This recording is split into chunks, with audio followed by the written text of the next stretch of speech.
We'll bring our meeting to order. Welcome to the February 26, 2025 meeting of the Spokane Planning Commission. We'll begin with a roll call. Joe Mann, Here. Tom Sahlberg, Here. Jim Baumker, Here. DG Garcia, Here. Charlie Jenks, Here. Dale Robbins, Phil Foyer, Here. Gene Huschel, and Troy Mullenix. Here. Thank you. Thank you. Would you all please stand and join me in the pledge to the flag? I pledge allegiance to the flag of the United States of America and to the republic for which it stands, one nation under God, indivisible, with liberty and justice for all. Thank you, everyone. And I'll entertain a motion to excuse Commissioner Robbins. Move to excuse. Is there a second? Herschel, thank you. All in favor? Aye. Thank you. Looking at our agenda, did anyone have additions or changes to the agenda? Motion to approve? Move to approve. Thank you, sir. Second? Second. All in favor? Aye. Aye. Approval of the minutes from February 12th. Everybody had a chance to look through them. Any changes, additions? Move to approve the minutes as written. Thank you. Commissioner Sahlberg, is there a second? Second. Thank you, Commissioner Jenks. All in favor? Aye. Aye. Thank you. Workshop is sign code. So I just want to take a moment to introduce our consulting team from Burke Consulting, who are working on the sign code. You want to come up to the podium?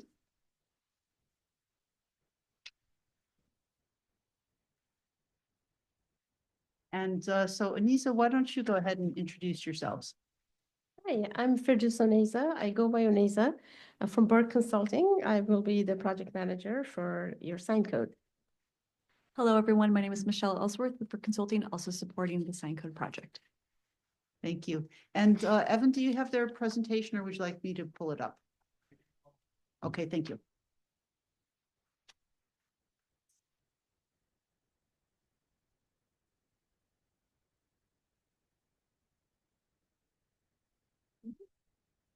Go ahead.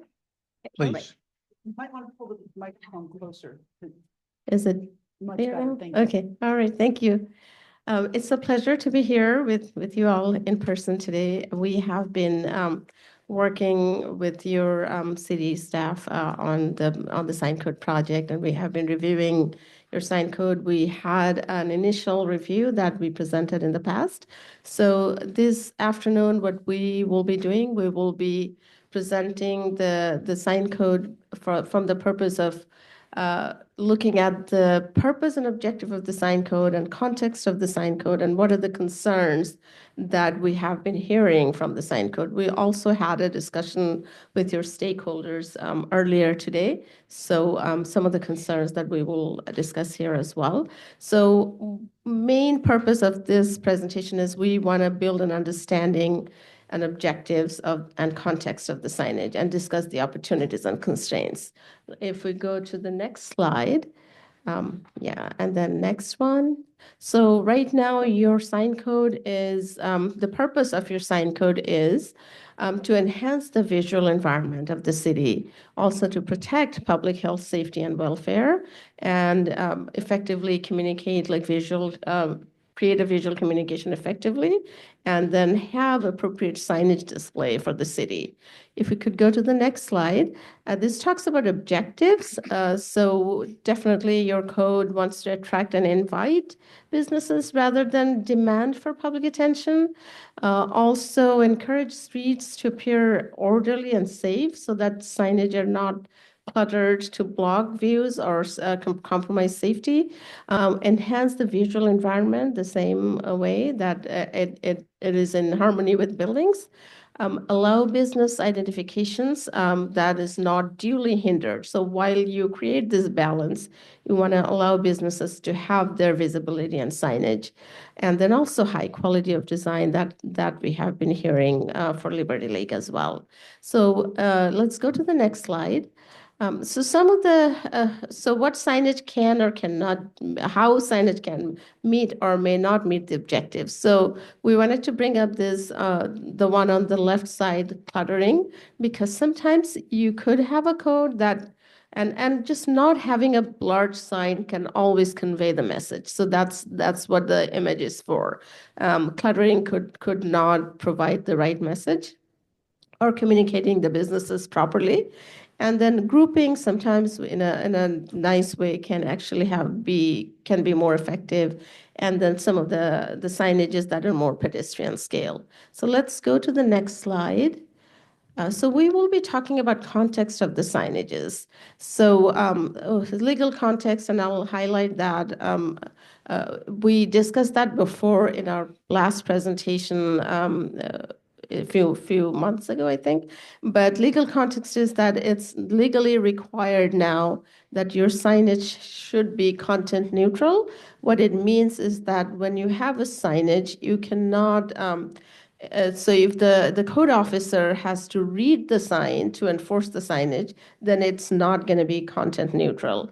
So for example, political signs. So we don't say political sign anymore under the new law, because then you are actually looking at the message of the sign. So instead we are looking at content neutrality. So what type of sign that is what's the structure of the sign, what's the type of the sign. So that's something your code, we will be addressing that. And then also the physical context that we are looking at, it's like commercial versus non-commercial signage. And also to mention that content neutrality applies for non-commercial signages. And physical context will go to that. Like some signages are more appropriate for pedestrian and some are vehicular and some would serve both purposes. Let's go to the next slide. And here is some of the legal context that I was just telling you about, that we will look at your code from the content neutrality point of view, so that it complies with the most recent case laws. Next slide. So talking about commercial and non-commercial signages.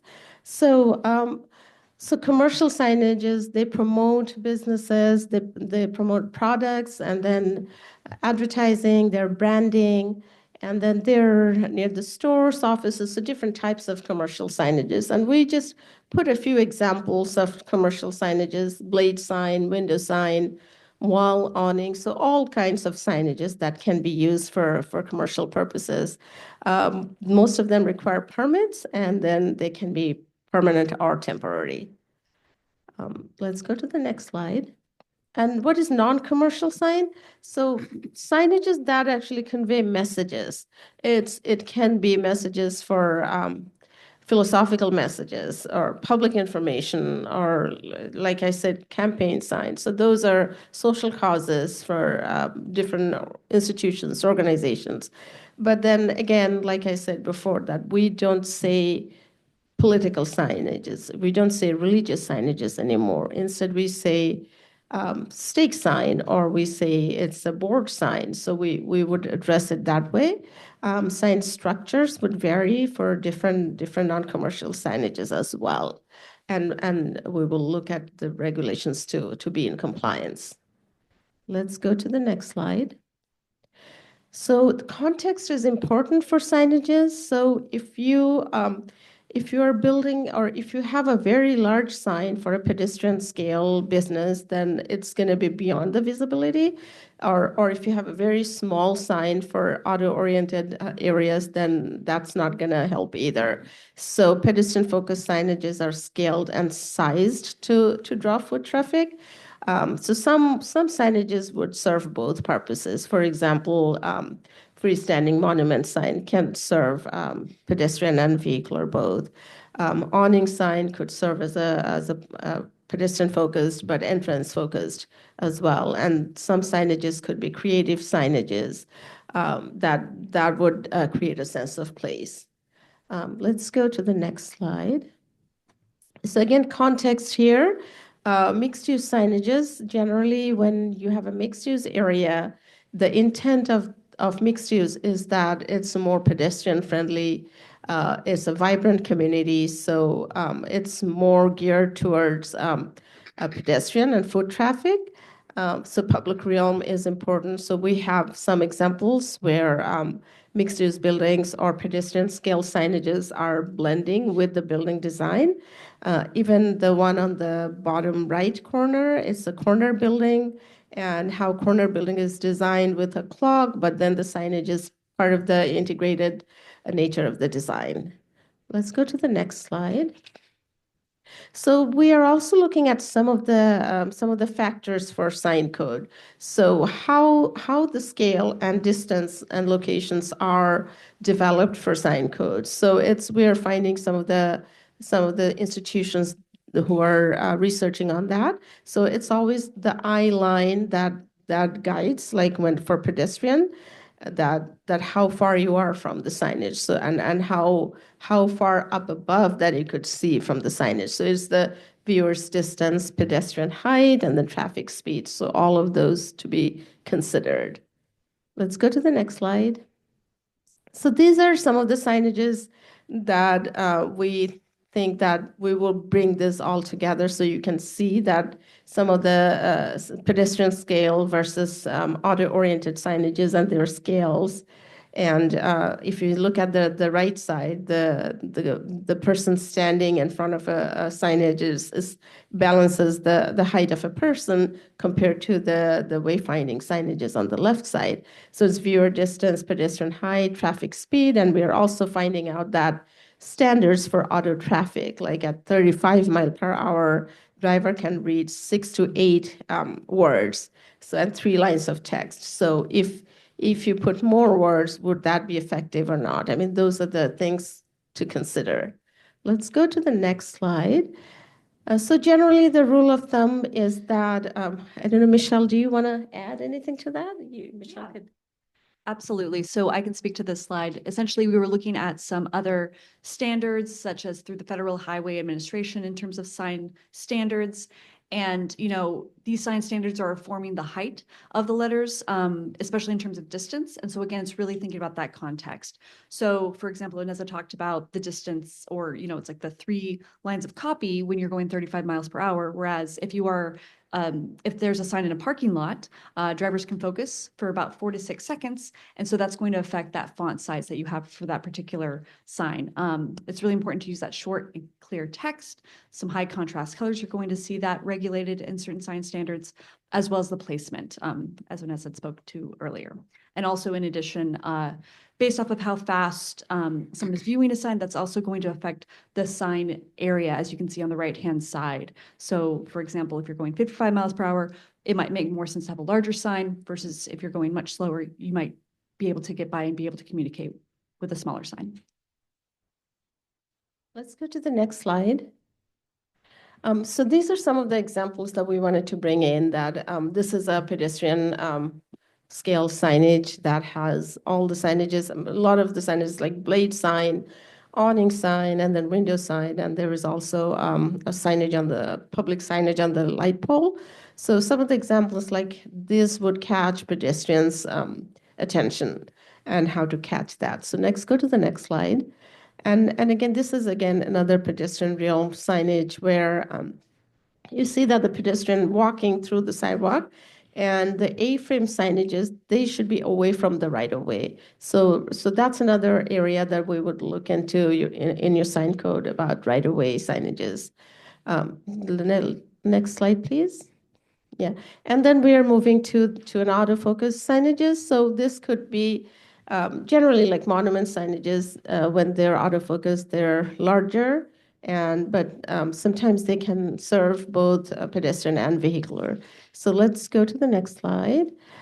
Some of the signages from your community, so when we are going through the freeway, you need more visibility. So some of the freeway signs are busy road signages along the busy roads. They are generally larger to have like a higher speed traffic attention.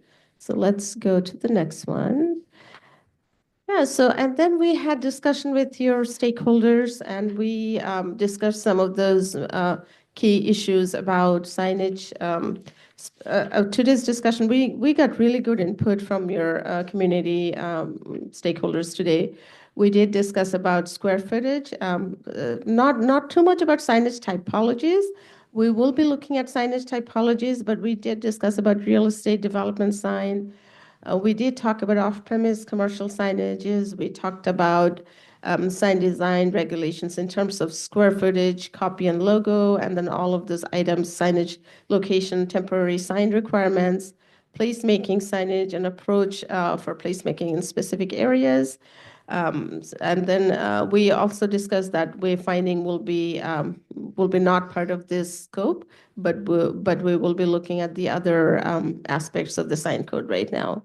So let's go to the next slide. So we want to just highlight some of the concern that we will be working on. So monument signs, so your code has generally you have a code for campus monument sign and the multi-business monument sign. So there are two different ways, but they're practically the same. So maybe we will have more clarity and we will merge them together so that it's more clear. So bring clarity would be one of the components. Let's go to the next slide.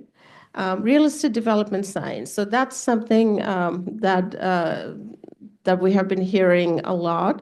That how when the multi-phase development takes place, then where do the developers put their signages and how long they do put signages.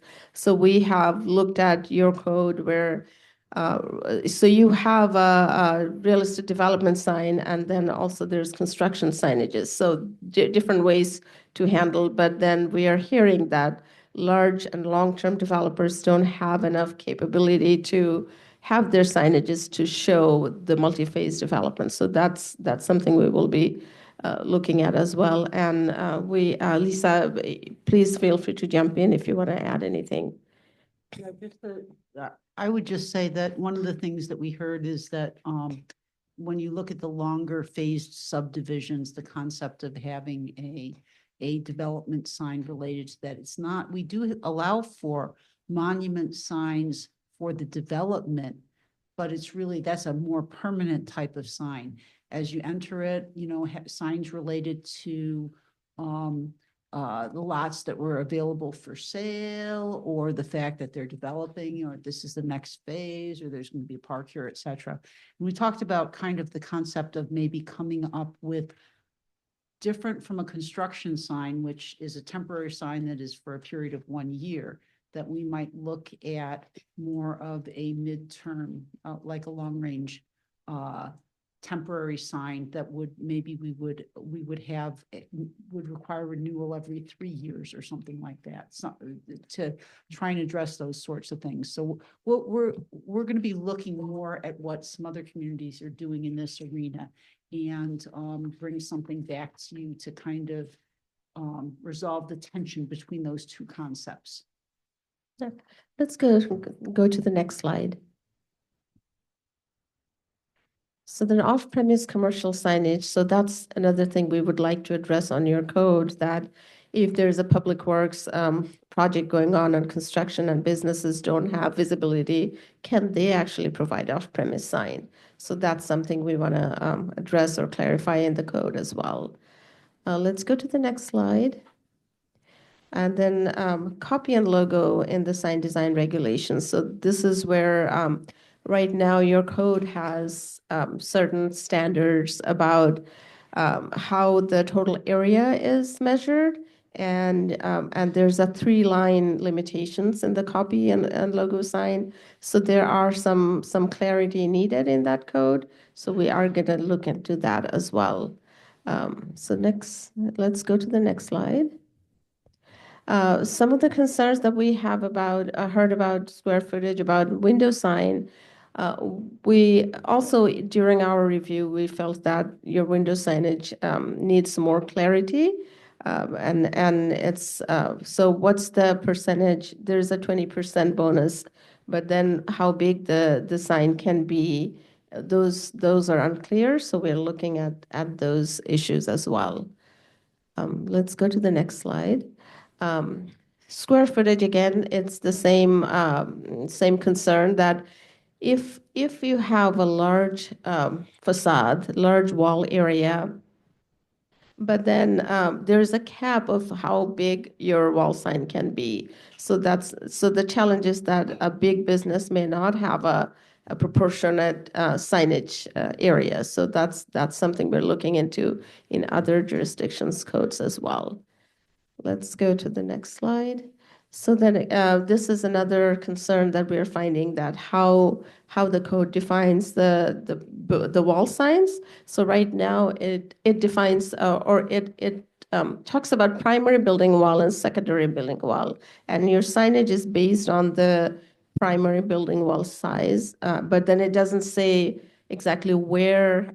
It doesn't say that it has to be on the primary building wall. So the challenge is that you could have a large square footage allowed based on your primary building wall. Then you could put that large signage on the secondary building wall, which may not be appropriate. So we can look into that for certain clarity as well. And defining primary building wall, that would be another goal for us. Let's go to the next slide. Again, we are bringing up some of the context of the sign, like how some other jurisdictions are working on their sign code, how to not put certain signages on the public right of way, and then on the right side, City of Enumclaw, that example shows how some of the blade signs, what's the visibility standards, and where to put. So some of the standards that we're looking into as well. Next slide. So temporary sign requirements. So that's another area that we have heard, that real estate signages, like sales signages, like you see on the photos. Right now, your permit your code requires that they get temporary permit. But we're looking into that. It's like, is it really worth it that you would need every single sale of real estate to get permit from the city, or is it more efficient not to have that permit? So we're looking at those in the permit process as well. Next slide. And then last few slides, we want to discuss about wayfinding, although we will be discussing we will not be discussing wayfinding as part of this code update, but I wanted to bring it up that our finding that generally wayfinding is more geared towards special districts and more public uses and more public purpose signages. So that's something that other jurisdictions are working as well. So that could be reserved for those purposes. But there are some other ways of placemaking in the next slide. If we could go to the next slide. Yeah.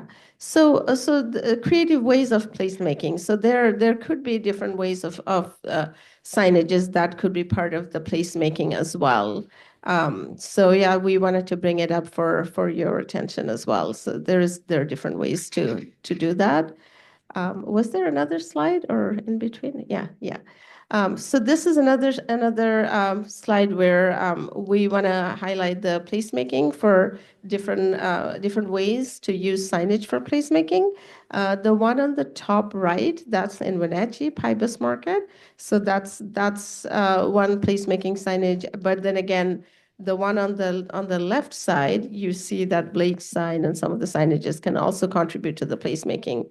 So the overall idea is that what Liberty Lake holds strongly is the character of the community and how signage actually could support that and enhance that. So that's it. Anyone have questions? Thank you. Thank you guys for coming over. Thank you. We had a very robust conversation with our stakeholders today, and it provided a lot of fodder for direction that we can explore further. We are basing this on research of what has worked in other communities. And our sign code is pretty far out of date. And so look. Lisa, who are the major stakeholders? So we have some Liberty Lake businesses. We have a developer, we have a sign company, we have the Hub. We have Mikhail Stevens, who's representing public events. We have a couple of our, design review, committee members, Tom and Joe sitting on Okay. that to provide for that aesthetic balance.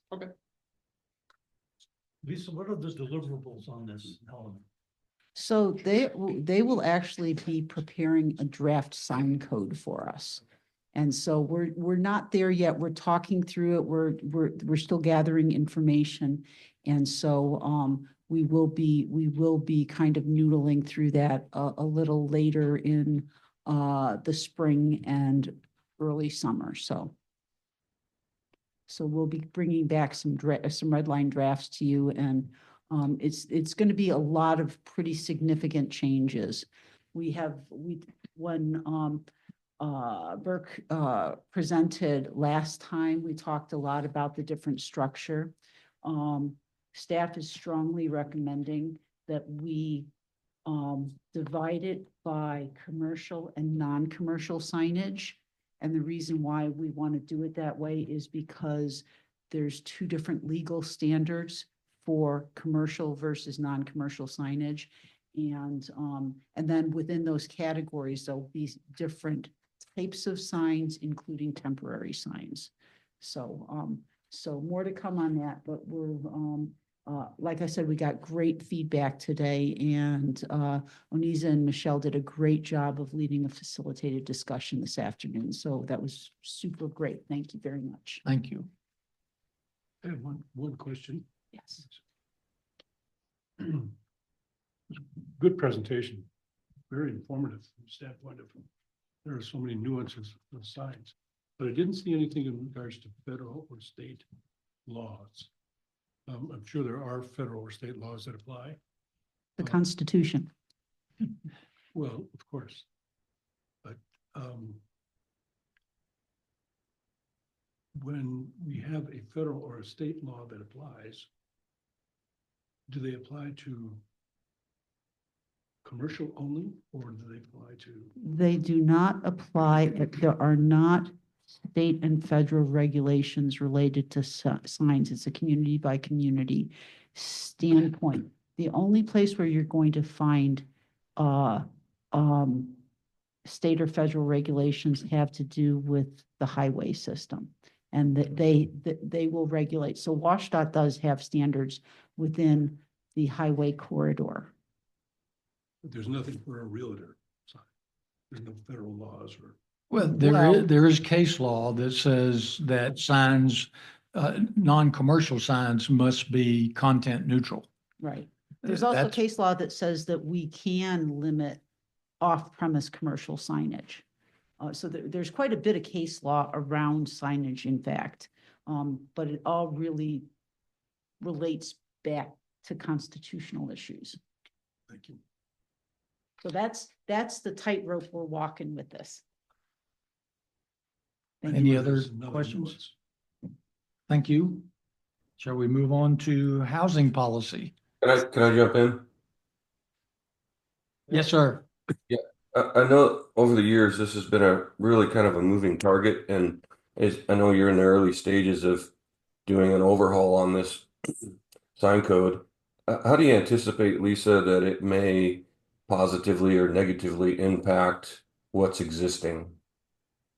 Well, so it wouldn't have any impact necessarily on what's existing, because anything that is existing today that might not be permitted in the future would fall within a category of legal non-conforming. And if you take a look at our development code, Chapter 5 deals with legal non-conforming land uses, and it does also address legal non-conforming signs.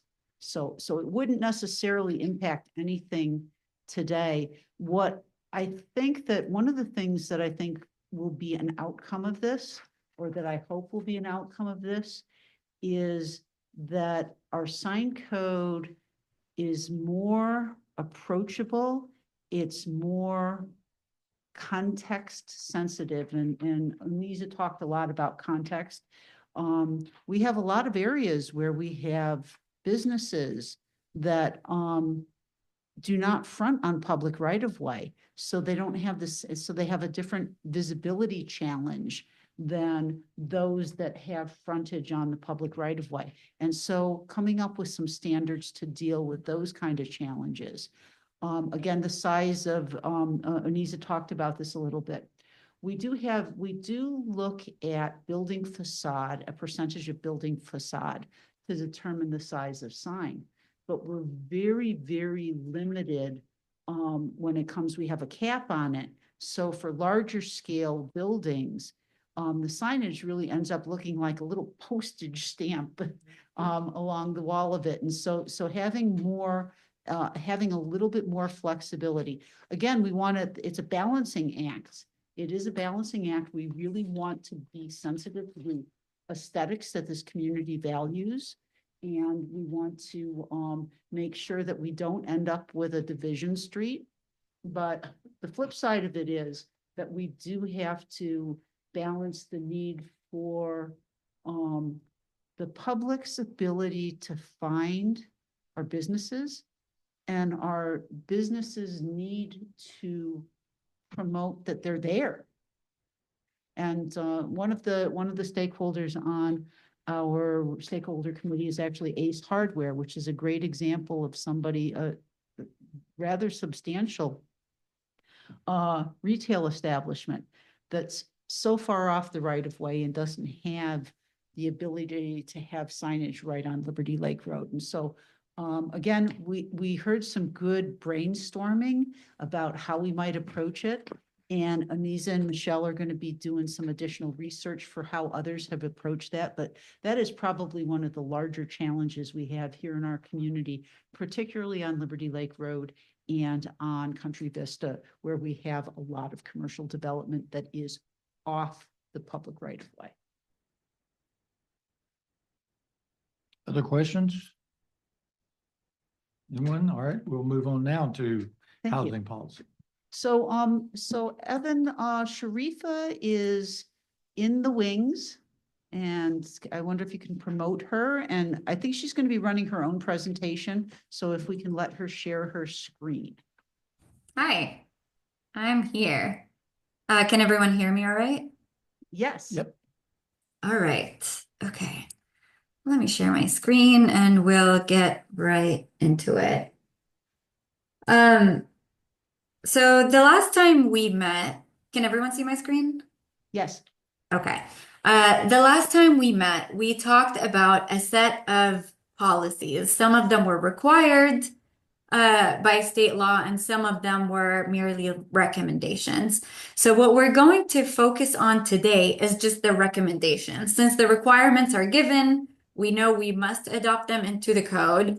We're not going to focus on those today. We went over them the last time we met a couple of weeks ago. Today, we're going to focus on the recommendations, which we have listed 16 different policy recommendations. So we'll go through them one by one and discuss them and see what you all think about applying those into the Liberty Lake Code or not. So before we dive into it, are there any questions?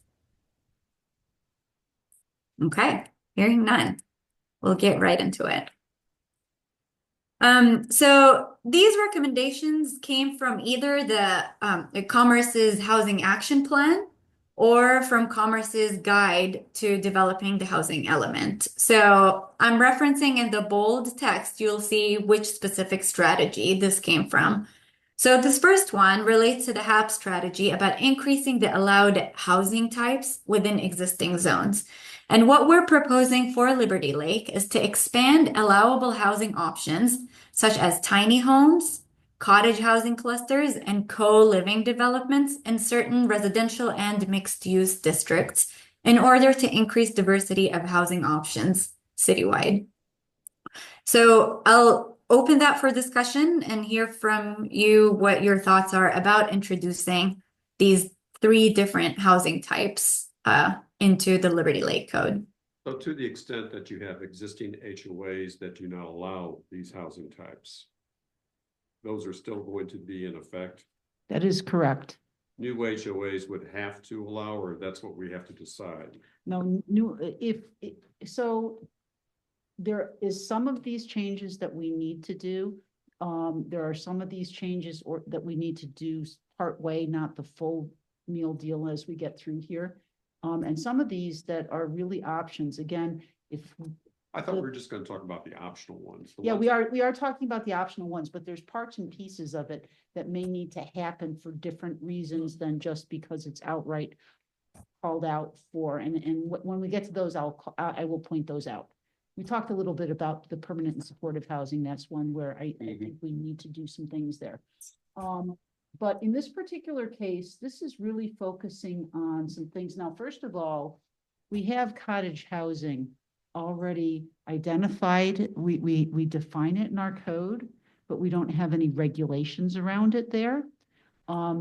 In my personal opinion, the code does not preclude cottage housing right now, but I think it would be beneficial for us to provide some standards, and actually Commerce has suggested some very good standards. You can do condo developments right now within the city. You could do multiple single-family homes on a common lot and condominiumize them. We have that already in parts of our city. We have some townhomes like that. We have duplexes like that, where it's on commonly owned ground.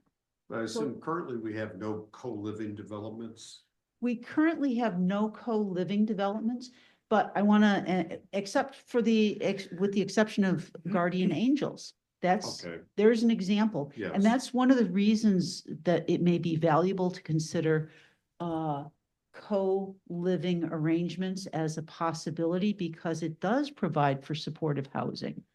And we do have some goals related to permanent supportive housing. We provide the types of housing that would be affordable to them, as you saw with the land capacity analysis. But this would actually be more effective and efficient because it would provide a means to also perhaps provide some supportive services with the housing. Just Gotcha. Okay. Right. And to add to what Lisa said, these requirements, for example, when it comes to HOAs, they are not obligated to offer them. It's just the city code would provide an expanded optionality, but certain HOAs may choose not to develop these specific types of housing developments. And I want to underscore this again, that every single one of these housing types that we're talking about, the question is whether or not we allow it in our zoning and development code. Mhm. Private sector will make decisions about if it makes sense or not. Okay. But one of the other things I want to point out is with the tiny homes is that they are potentially, so they're typically manufactured homes that are in a much smaller footprint. They may be a great option for ADUs. They may be a great option even for some affordable housing in or some replacement housing in the mobile home subdivision in the River District. And right now, our standards for manufactured housing are that it's got to be a minimum of 1,000 square feet, double wide. And there's some additional standards that don't even apply to single family homes. We've already removed one of those, which had to do with garages. We don't require garages anywhere except for mobile homes. And so that's that. Yeah. We did change that, but Right. my point is that by providing a little bit more flexibility and opportunity in the manufactured home sector, which this is where certainly tiny homes fall within that category. It may create some opportunities for the boomerang generation, as an example. Lisa, couple of questions. How do you define cottage housing? So actually, commerce has a pretty good definition, it's on commonly open space. You could have separate parking for each unit, or you could have centralized parking. Typically, it's around a common open space. The standards that apply we are not of a population that we're required to provide it, but they do provide some sideboards as to what that looks like in those communities that do, and it requires a minimum of 20% common open space, et cetera. And so there are some standards, there are some sideboards, and it provides for really, in fact, if you look at some of how Trutina has developed and some of Rocky Hill neighborhoods, there is a little bit of that already in there. We've dabbled in it. And so where you have smaller homes around a common open space. This matrix says, expand allowable housing options such as tiny homes and co-living developments in certain residential and mixed-use zoning districts. Yeah. What do you mean by certain residential? Well, that, my friends, is up to you. Are there certain zones where where that makes sense? Does it make sense in an R2 zone? Does it make sense in a mixed use zone? Well, I would offer from the get-go that we should not allow this overlay over the existing R1 district in Liberty Lake, period. Okay. If you want to assign it to the R2 district, fine. Even if you want to take some of the industrial district we've got and modify the zoning to allow some of this type of product, like stacked flats at 16 per acre, fine. Even in the river district, fine. Undeveloped, fine. But I don't think overlaying this idea on the R1 district in Liberty Lake, it makes any sense. And that's a fine statement. By the way, some of this can already be done in the river district. Cottage housing for sure can be done there. It would be considered multifamily when you do it, but they have the ability to do that in all zones. So again, I think that your point is very well taken. And that is, the question is, do we do this? And if so, what zones would we do it in? I would caution the idea of doing that in changing zoning, because down zoning could create a legal challenge for us. And we do not have tons of light industrial and commercial lands left to develop. So again, and that's quite a bit bigger of a lift than saying, well, maybe in R2 and R3, it might make sense to allow these things. And those, by the way, or maybe in a mixed use zone. That's the question before you. What makes sense for Liberty Lake and where? Lisa, can I chime? Go ahead, Phil. Yeah, thank you. So as you well pointed out, we already have zones that allow mixed use, cottage, whatever you want to call them, but courtyard housing is called out in our zoning matrix. And I believe it's an M2, I forget now, but so to me, those two already have a home within our zoning. As I think about allowable housing options, tiny homes, it was even said earlier, it's similar to a manufactured home. When I look at our zoning matrix, manufactured homes are allowed limited use R1 through 3. So, and I believe years ago, we've had a discussion about that portion of our zoning and how little space within the city boundaries that even applies to. So for me, when I think about tiny homes, they're no different than a manufactured home. I don't think it's in the city's best interest to consider that, given that we have mixed use zones for other different types of product within the zoning matrix. And I highlighted the same question as it says, developments in certain residential areas, what does that exactly that mean? I get the mixed use zoning districts, but certain residential areas, is that limited use in R1 through 3? Like you just said, I think that's the answer, so. So, and that absolutely is, and that would be the question. Limited use in R1, limited use in R2. And again, my suggestion is that even with the cottage housing, which is, we do provide for that in some of the river district zones. It's in our code, but it's not defined anywhere, and we have no standards.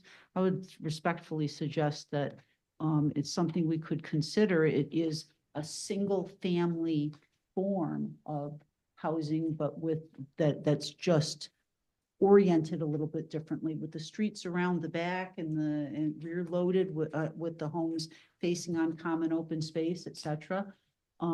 It would be nice if we added at least some standards to that concept. Lisa, if I may interject, for tier 3 cities, which Liberty Lake is a tier 3 city, as part of the 2 unit per lot that is required for middle housing, cottage housing is a required type because Commerce considers that you can reasonably do a cottage housing configuration with a 2 unit development. So you can have 2 separate small homes that share an open space, and then that's a cottage house. Traditionally, cottage homes are more like 6 and 8 units, potentially 4 units that share an open space.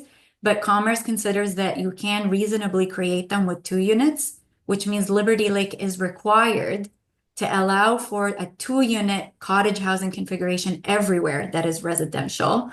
This is more about, do we want to allow, on larger lots for you to develop, instead of doing a multi-unit apartment building, do you do 6 standalone homes that share an open space, and that has more of a single family, lower profile residential feel? So that's where the certain residential zones are. So, beyond the R1 zones, do we want to look at like the R2 and R3 to allow for more than just 2 cottage homes next to each other? Absolutely. And I want to make this point again. I want to underscore this. It was a great question, Charlie. The reality is, and it could have been you, Jim. The reality is that the HOAs and their CC&Rs are not going to change.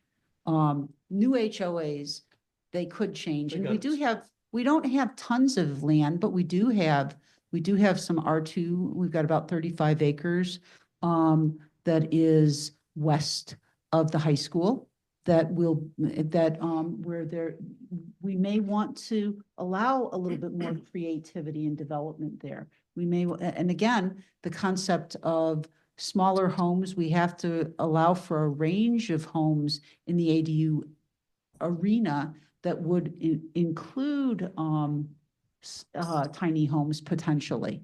I think that there would be, as we look to an aging population and increasing housing costs, the opportunities to provide ADUs, not just for grandma, but maybe also for our returning college students. There's going to be more and more of a demand for it, and having a variety of options for how that can happen in our zoning code. Again, not stepping on any CC&Rs, but the zoning code. Yeah, I think the key word here, Lisa, is that you all are allowing these. You are not requiring them. You are merely allowing them. So just opening the options for folks who are interested in such kinds of development. I just heard that we have to allow multiple ADUs in the city of Liberty Lake. We do have to, that's in the required. So the follow-up question to that is, at what point, if we just say, as a commission, we don't think that's a good idea, when you go into the R1 district in Liberty Lake, to overlay that requirement on Liberty Lake, and we say we're not going to do that, where do we run afoul of the Department of Commerce in the state of Washington? A little bit, or are we totally in or totally So Crosswalks. here's how the legislation is written, just to be clear. We have to adopt the required regulations. We have to adopt for the housing by December 31st of 2026. If we do not adopt our own standards and provide our own limited use standards for how to make it Liberty Lake centric, guess what?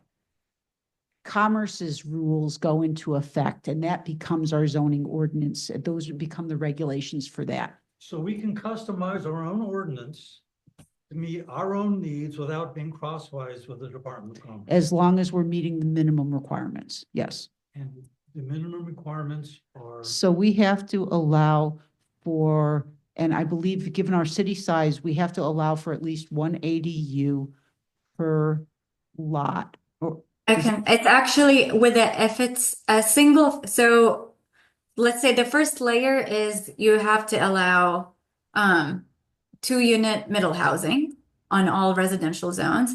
And then for the ADUs, if you have a single family home, you must allow up to 2 ADUs. If you have a 2-unit middle housing development, say cottage homes or a duplex, you must allow up to 1 ADU. You have the option to allow 2, but that's one of the optionalities that Lisa is talking about. If your code by that specific deadline is not compliant, Commerce's code says even if you do middle housing, you have to allow 2 ADUs. So these are your options. The minimum requirements are the 1 ADU with middle housing or 2 ADUs with single family home.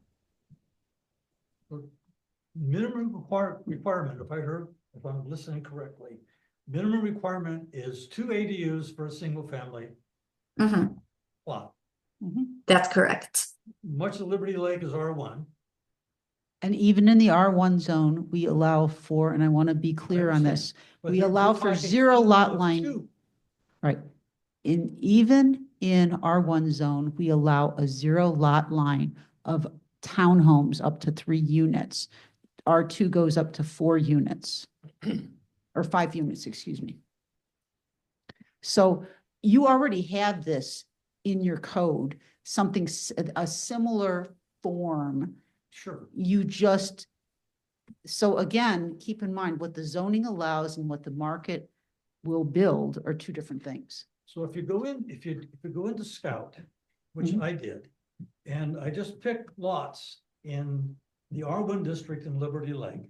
I just randomly picked lots just to see what size the lot is. The majority of the lots are over 8,000 square feet. There are quite a few lots that are in the 13,000, 15,000 square foot lot range. So we could see, based upon this minimum requirement, a whole lot of additional ADUs in the R1 district.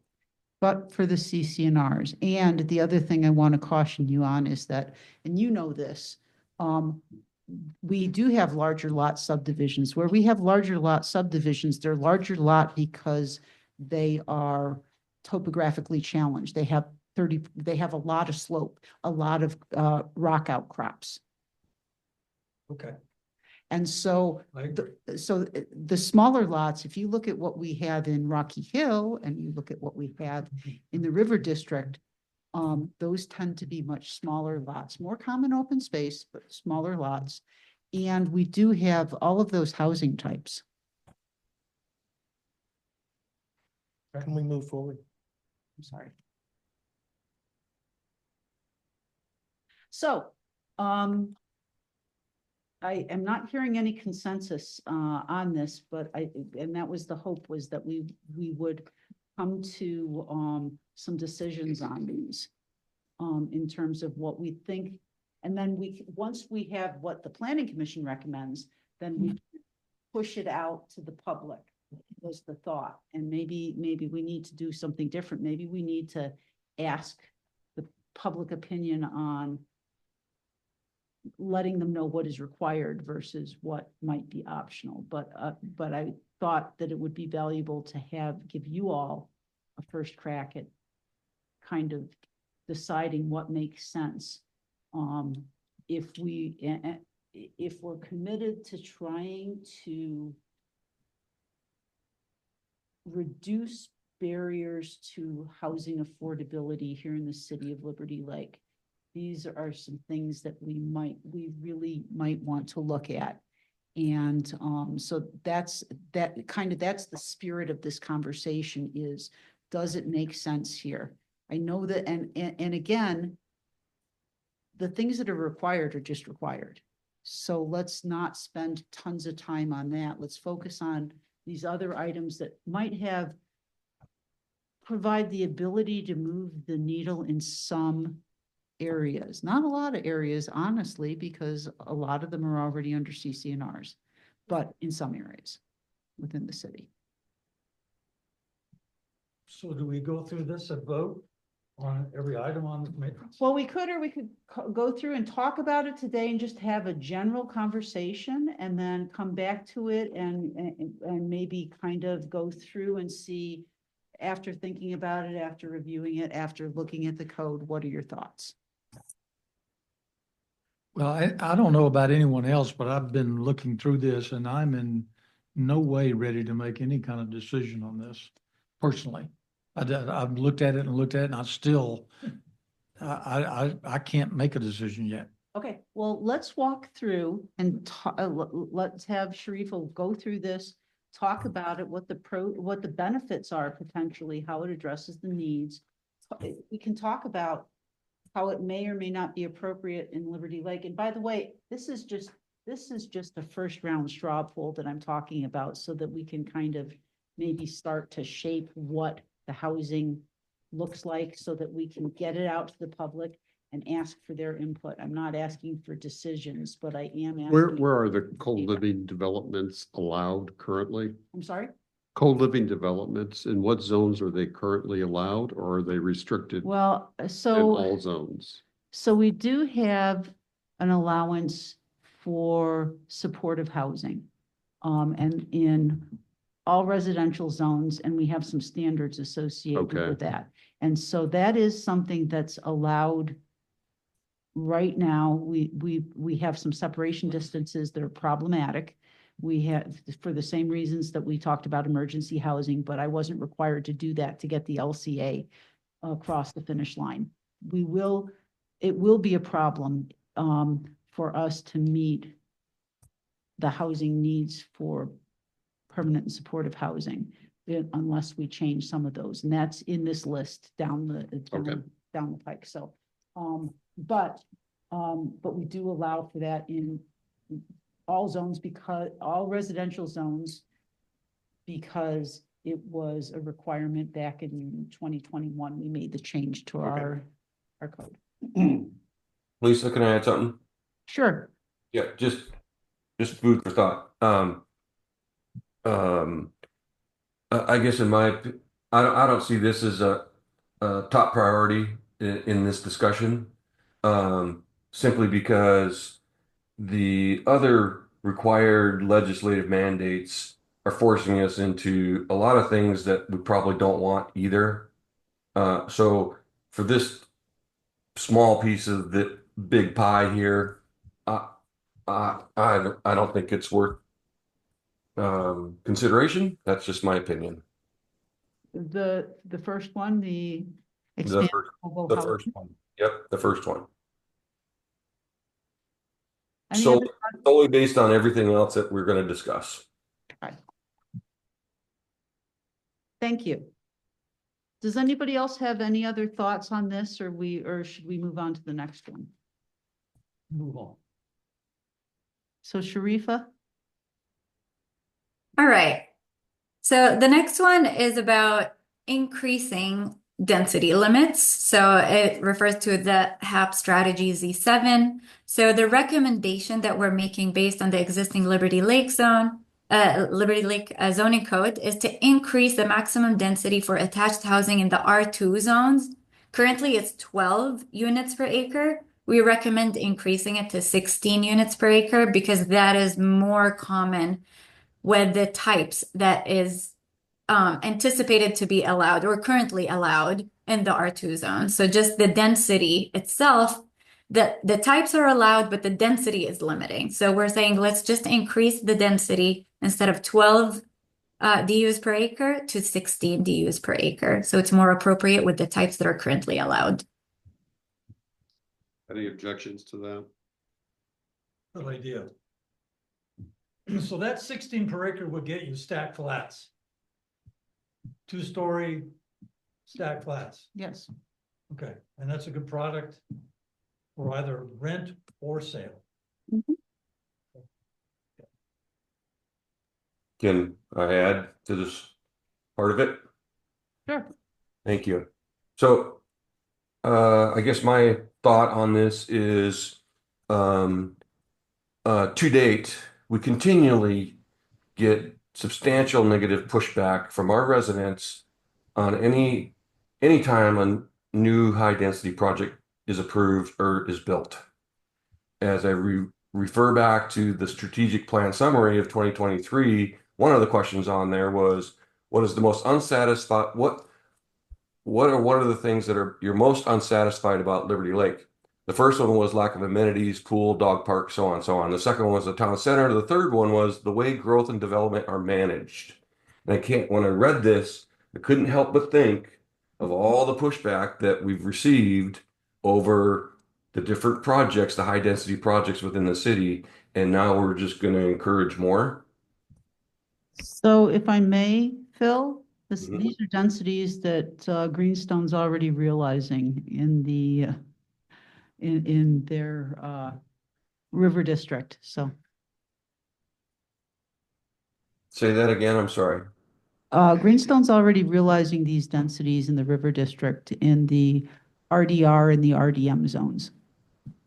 I'm just saying, if we get on board with this, we're not paying attention to the feedback that we've gotten from the community. That's all. And that's a fair comment. Also, another just to give you a context where this would apply, since it already applies in the river district, it would apply to the R2 zone to the west of Ridgeline High School, 35 acres, and it would apply to the mobile home subdivision on the south side of Mission Avenue in the river district. Which 35 acres is a considerable amount of land that this is exposed to. So appreciate the comments. Sure.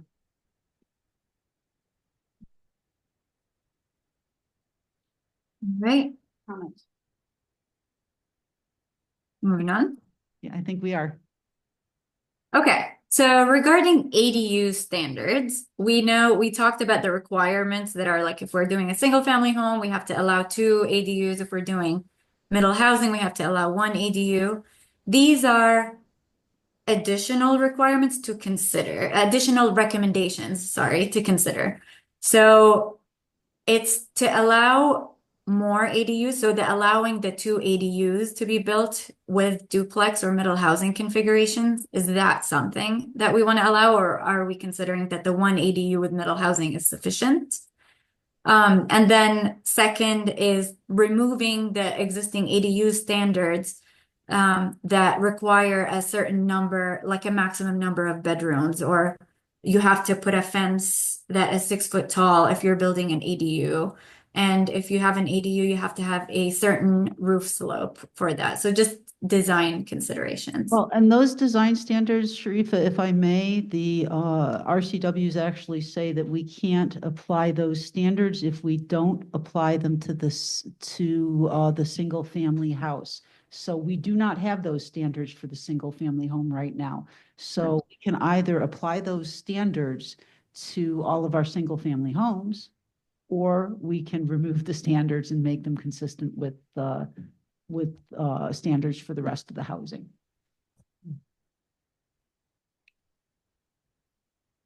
Thoughts? Any thoughts on the first item? Like, do we want to allow 2 ADUs with 2 unit middle housing, like duplexes or 2 cottage homes, or the other configuration, stacked flats, like 2 units on top of each other?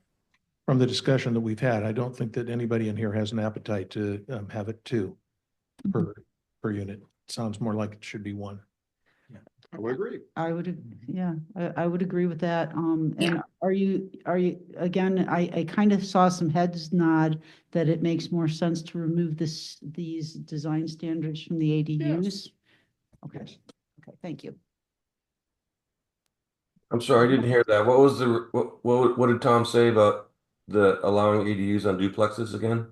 So, that nobody has an appetite for allowing for additional, ADUs beyond what we're already required to do. Which is one. Which is one for, on a duplex site, 2 on a single family home site. Thank you. I won't have to share my long-winded response. Appreciate it. I thought that that's what I heard you say, Phil. All right. And just to Okay. comment on the ADUs, because I don't know if Phil heard that from our last meeting. But the reality is that all ADUs are going to require a utility hookup and a water and sewer hookup, which almost makes them prohibitively expensive. It is true. It is true. So- And if we were the water and sewer purveyor, we would not be able to do that. But because the water and sewer districts are not regulated by the Growth Management Act. So the reality of ADUs is that they're prohibitive within the Liberty Lake Water and Sewer District. So, okay. They're cost prohibitive. Cost prohibitive. Cost prohibitive, yes. Yes, and thanks for checking up on me. I did my homework before this meeting. Thank you. All right. So the HAP strategy R2 says to relax ground floor retail requirements. So when we looked at the Liberty Lake code, we are suggesting to allow more flexibility in commercial space requirements for housing developments in neighborhood-oriented mixed-use zones. So there are certain mixed-use zones that you want to maintain continuous commercial or retail availability on the ground floor, but we're saying for mixed-use districts that are more residential oriented, more neighborhood oriented, could we relax some of the requirements to make developments more feasible if there is not such high demand on commercial space? Yeah, and so let me give you the example, and I think I've brought this up before. We have a 1-to-1 requirement, commercial to residential, regardless of whether it is a vertical or a horizontal mixed use. So a vertical mixed use would be like Jake's Townhomes or Stanley Apartments or something like that, where you have certain lots that are commercial and certain that are multifamily. That's horizontal. Vertical is actually you're building a building. And typically when you see mixed use buildings, and they're doing some right now in the River District, typically what you see is a single floor commercial and 2, possibly 3, if the height limits allow for it, residential floors above the commercial. It doesn't pencil to do 1 floor commercial and 1 floor residential. And it probably is going to be, and again, we're not urban enough that to make 2nd floor commercial work very well. Yeah, so that 1-to-1 requirement, is that 1-to-1 requirement that we're talking about relaxing and just changing that to make it a little more flexible, maybe only ground floor retail as opposed to that ratio requirement. And only for vertically mixed use. So if Yes. you're building a vertically mixed use structure, you're only required to have 1 floor of commercial or to justify the residential in the upper floors. Okay. Does that make sense? Yeah, and you're not limiting, you're just changing the requirement. Right. Question. Yes. So do we have any existing product that you're referring to date anywhere? We haven't had any built because everybody who's come in to kick the tires said that doesn't work.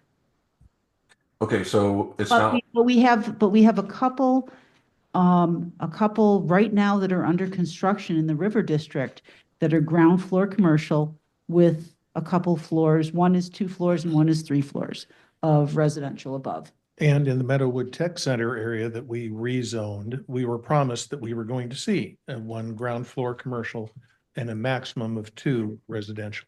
Except, and what, And that hasn't started yet. it hasn't started yet, and it couldn't happen under our current zoning code because our zoning code limits it to 1 floor and 1 floor. Just saying that was what was pitched to us. Yeah, absolutely. No, it absolutely was. And there actually are areas where the only way they can do residential is if they do a mixed use building, but we're not going to see it until we allow for at least 2 floors of residential above that single floor of commercial. Lisa, what's the success rate out in River District? Are they rental or are they fee simple units above commercial?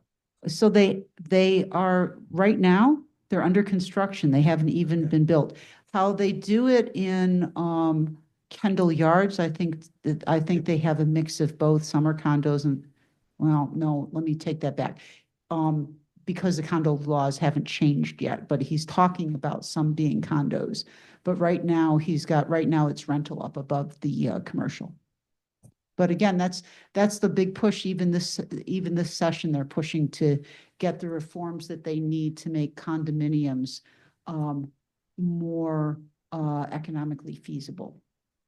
Does that mean they're gonna reduce the state regulations on? That's what the liability issues around condos.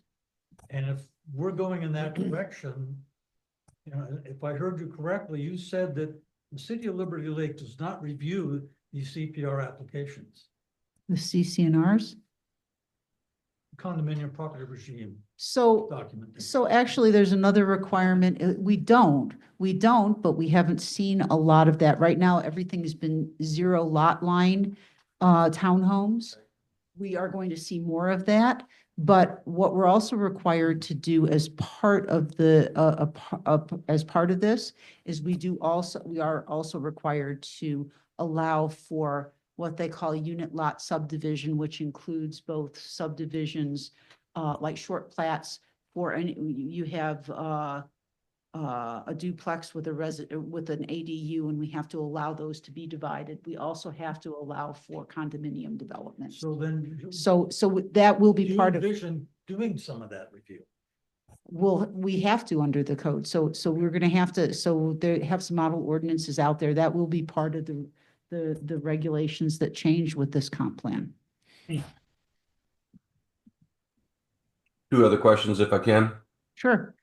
So the purpose of my earlier question was, I just wanted to verify that we're not really changing the rules of engagement for anybody existing. This would just encourage, right? Yes. And then my second question is when I read the term relaxed ground floor retail requirements, I kind of read that as something was going to be suggested to change as it pertains to retail requirements. But what you're suggesting is the square foot requirement. Is that fair? In the mixed use zones, yeah. Okay. And so what would that suggestion be? 1 to 2, 1 to 3, 1 to 5? I think that it would be single floor commercial with the number of floors dependent upon the height limits in that zone. So, and we have different height. Yeah, so it won't be based on a ratio. It would be just ground floor retail and then the other uses on top based on the height limit, as Lisa's saying. So we would give up the ratio requirement of 1 to 1. So if you had a main floor structure that was 10,000 square feet, that's what the requirement would be for the residential?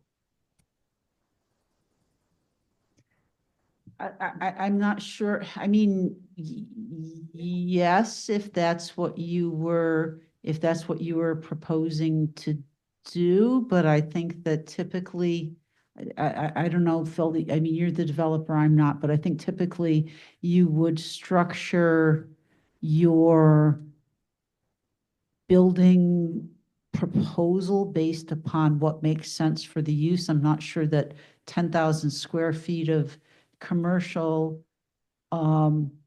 would necessarily lay out very well for the residential up above. That sounds like a pretty, I don't know, you'd have to. Yes, I totally agree. I totally agree. I'm just using that as an example. If it's gonna be floor for floor and not a ratio of square footage, how does that work out, I guess is my question. Well, how it works out is that it would be, so if you have in a mixed use zone where you're building a vertically mixed use building, would be commercial, and you probably could, in most mixed use zones, you could get 2 floors, maybe 3 floors. And that would be it for residential.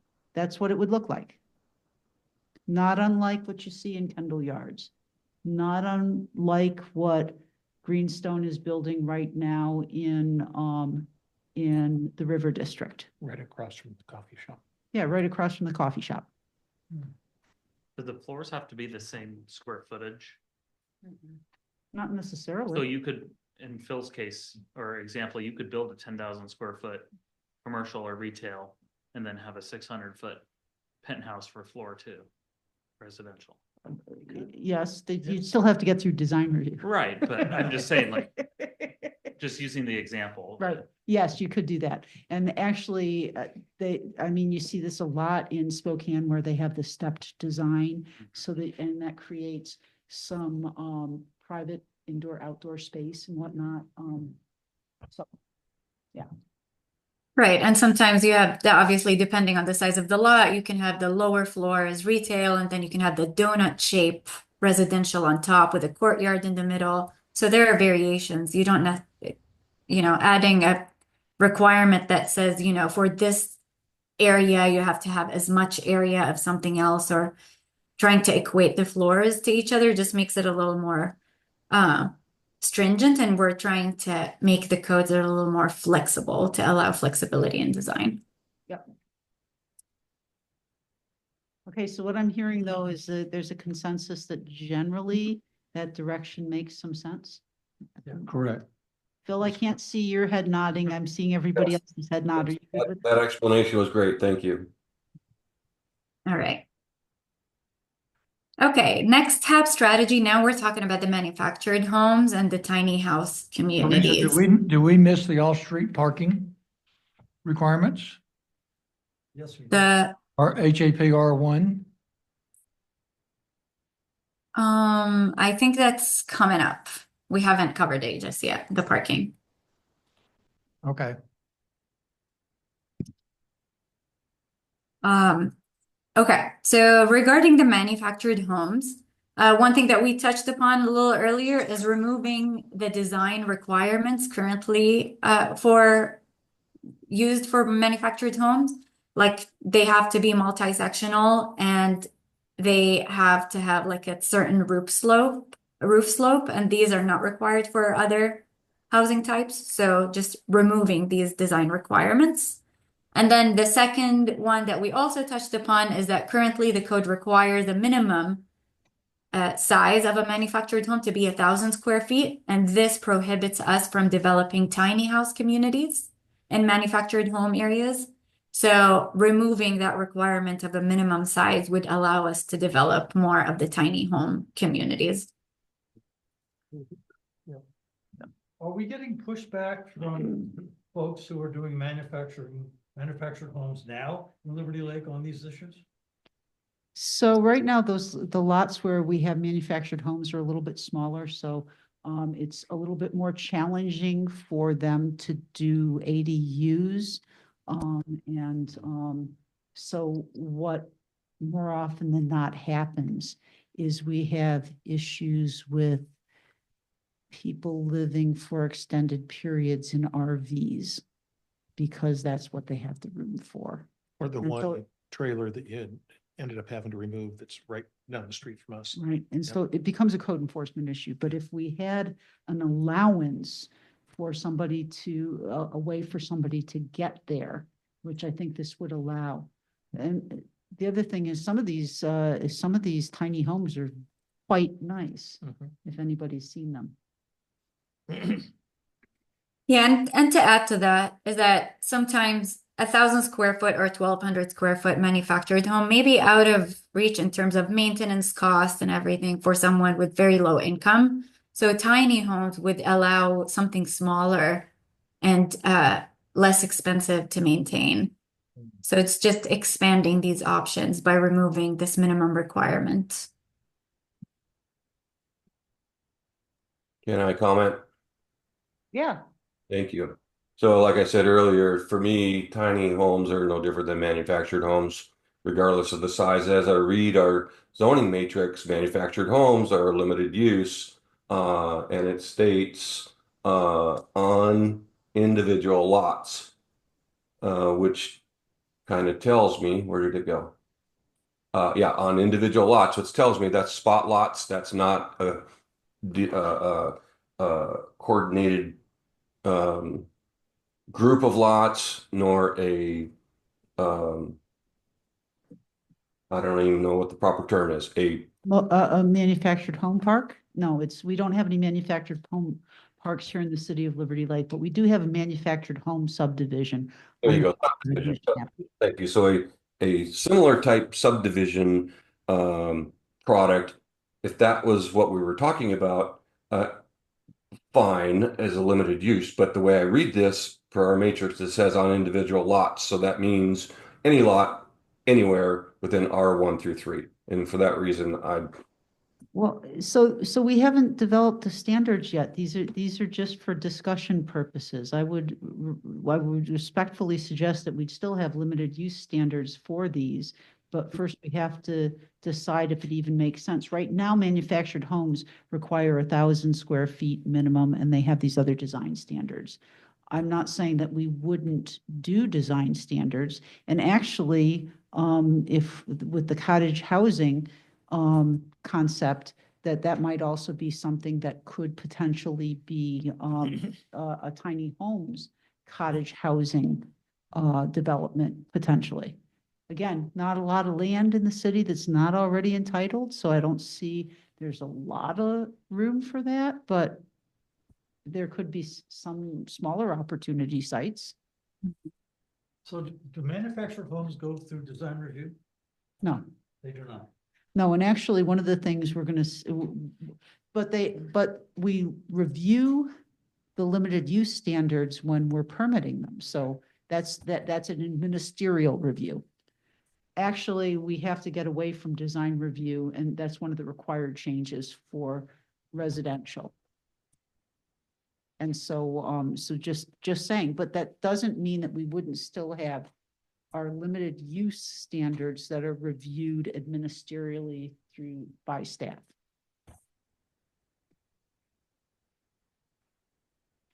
And getting out of design review for residential is to make the Department of Commerce happy. It's a requirement under the RCWs. So we never required it for single family homes, and I think it was anything more than, we require it for anything over 5 units now, but we can no longer be doing that. So that's another change. That's in the required table, so we didn't. Yeah, and my understanding, Lisa, is that requirement to eliminate design reviews is applicable to ADUs and middle housing, but I'm not sure if it's, Which is all we apply it to. yeah, but I like larger developments.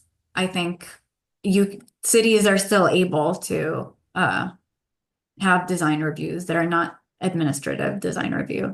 Large scale development, which we have to better define. Yeah, right.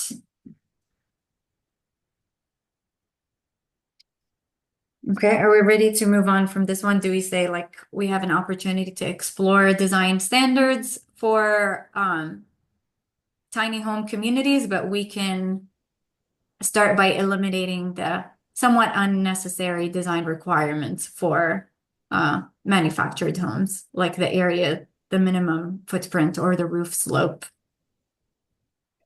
I think that I'm seeing heads nod, and Phil, I still can't see your head, so can you give us a thumbs up or a thumbs down? Yeah, I'm good with that one. I'm not interested in changing the square footage. Okay. So I think we're. Okay. Yeah, so the next one is about that, the design review process. So HAP P6 recommends to eliminate design review in certain residential zones. So we're looking at potentially eliminating any design review in R1, R2, and R3 zones for moderate density and multifamily housing. So as we said, for the middle housing, so the 2-unit middle housing that's going to go in the R1 zone, and for ADUs, we can't do subjective design reviews. But we're saying that applying to all residential zones, we would only follow an administrative design review. And the bottom, you have the definition by Commerce. So it's a development permit process whereby the application is reviewed, approved, or denied by the planning director or planning director's designee based solely on objective design and development standards.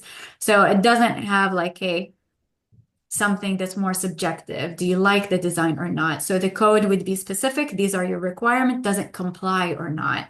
So it's very objective. So the suggestion here is to apply this type of design review solely objective on all residential development in the 3 R zones.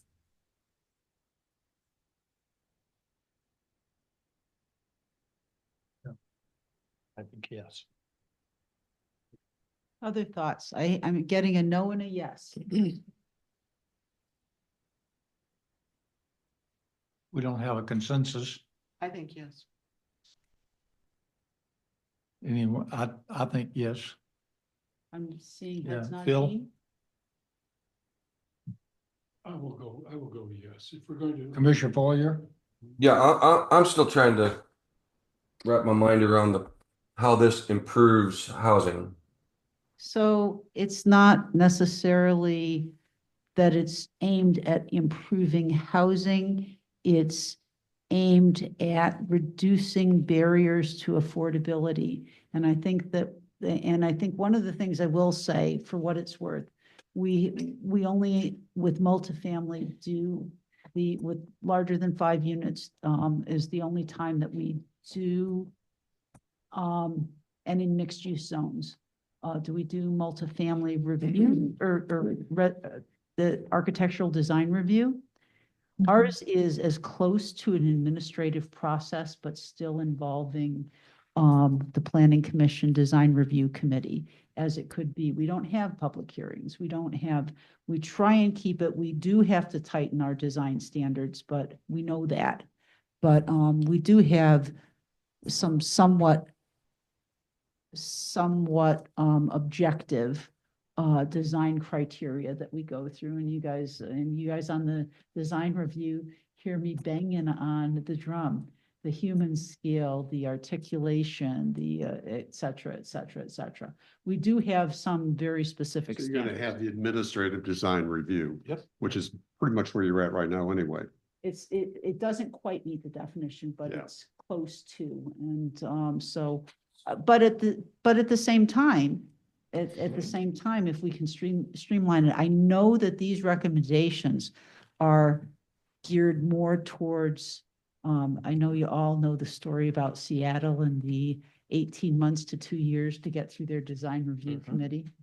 When I used to be with the city of Spokane, I was working very hard to try and reduce the bureaucracy of our design review. And even that was it required no less than 2 meetings with the design review committee and took several months to get through it, and was still less than objective. And that was, they were still working on that when I left. So this would eliminate the design review. There is no design review right now. Well, for 5 units or more, correct? So it wouldn't necessarily have to. We could refine what our rules are. So it's more objective than subject. Correct. And we could decide, we could go all the way from, no, we don't do any design review period, to we just 4 or 5 units or more. We want to make sure that we're just hitting these very specific targets as it relates to housing. Less bureaucracy. But this is less bureaucratic and frankly, I don't know, given the standards that we have right now for housing, we've looked at a lot of multifamily and I haven't seen us push back on any of those designs because we're explicit about it in our design standards and the designers are meeting it. So I don't think it's particularly onerous, but it's certainly our volunteers' time coming in to look at these and say, yep, it meets the standards, when staff could do the same thing without having you travel to City Hall to spend 20 minutes looking at it. But it's up to you.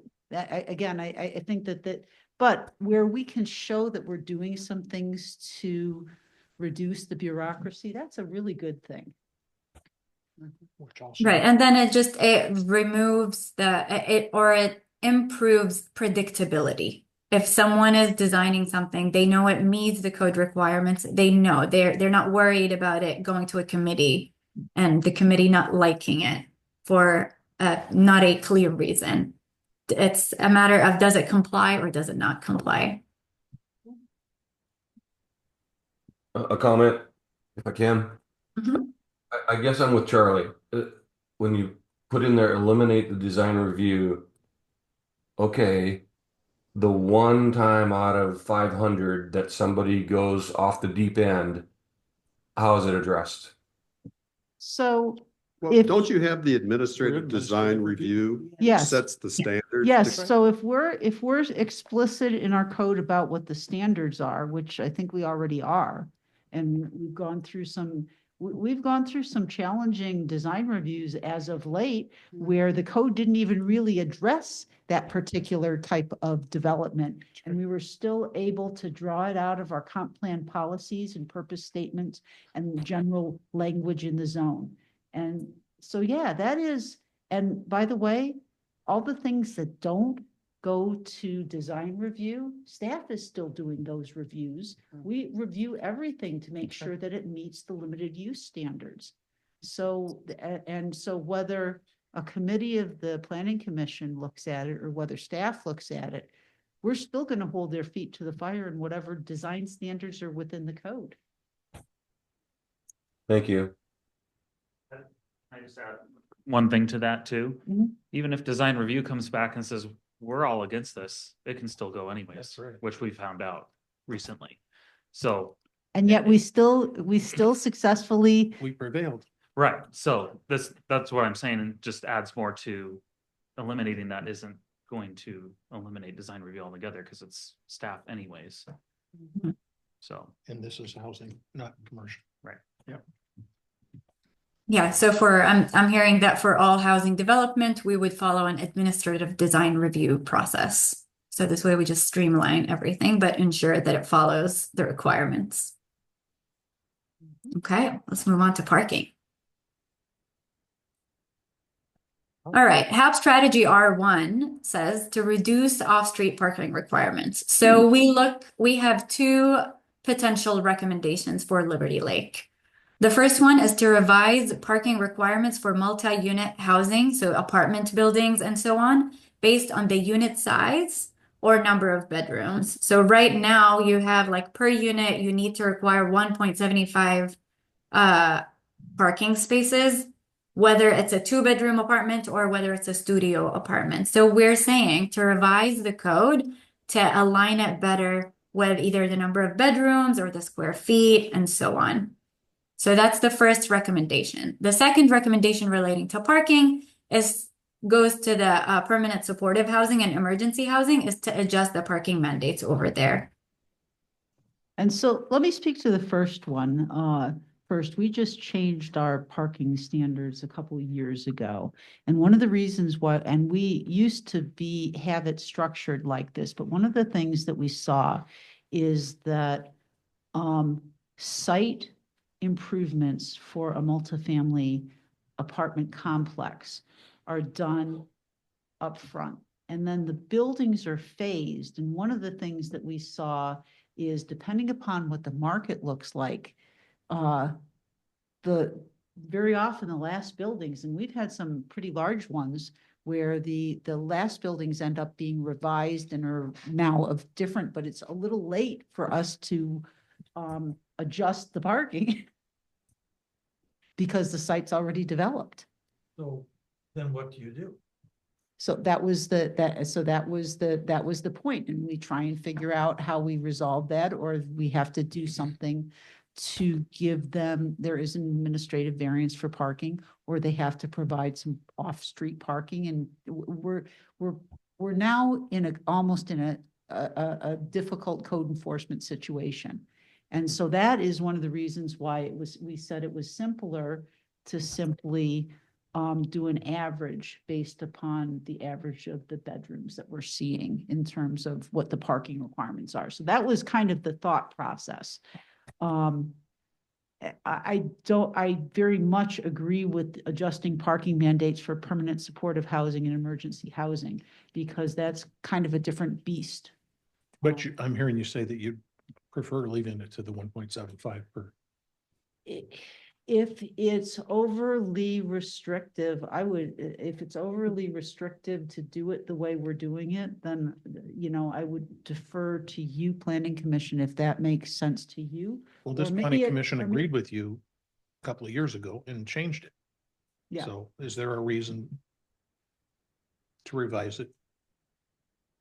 Again, I heard you say no. I don't think we want to be over restricted. I mean, Yep. whatever we can do. I don't, for myself, from an administrative standpoint, this was simplifying the administration of this code, was the intent of it. But I don't want to, in simplifying the administration of the code, we don't want to create obstacles for housing either. And so,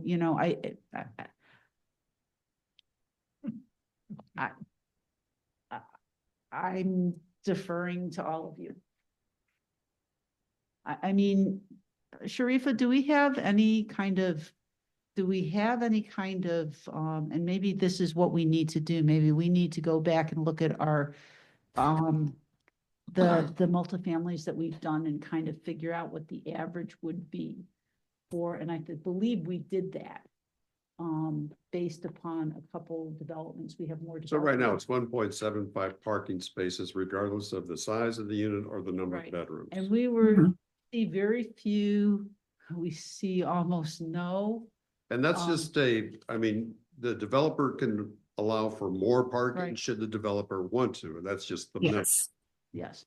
And I will say that what we see is almost exclusively 2 and 3 bedroom. Occasionally we'll see 1 bedroom. We almost never see the studios, almost never.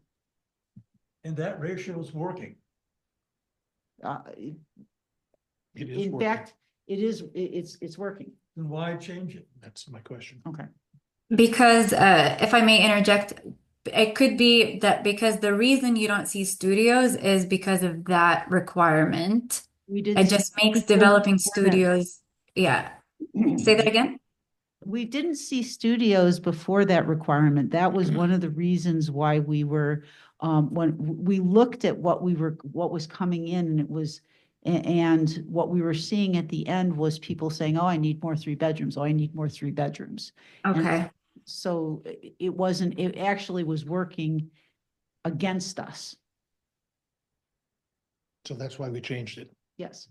We should leave it the way it is. All right. I agree. Phil? Agreed.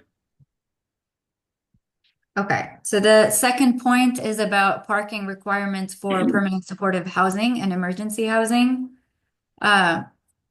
Just reducing the requirements that are in place right now, because a lot of the residents in those communities do not own a car.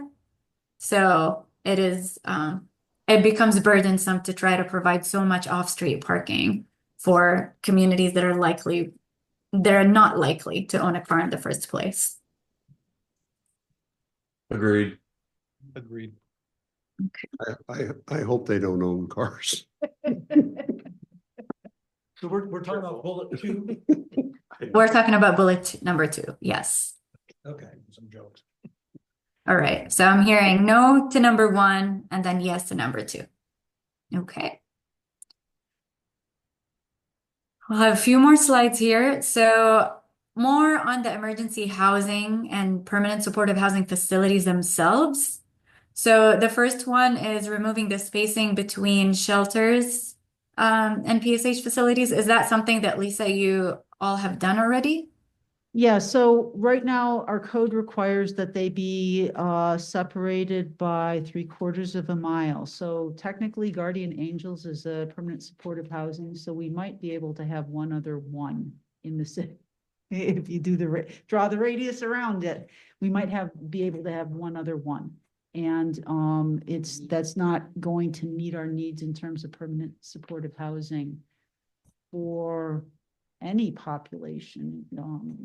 I mean, the fact of the matter is we have an aging population and we're going to need more of those types of units just for our seniors.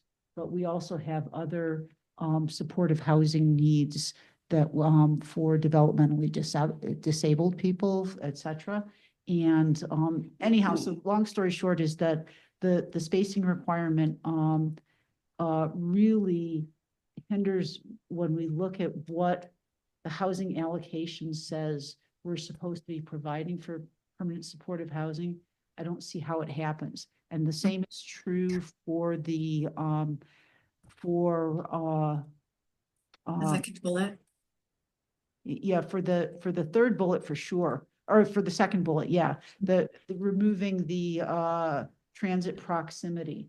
Again, because many of these populations may not be, if they're transit capable, it's likely going to be paratransit. And Spokane Transit is increasing their supply of that, so. Yes, they are, and they're also expanding their routes here. Yep. so that we're going to have more coverage with paratransit.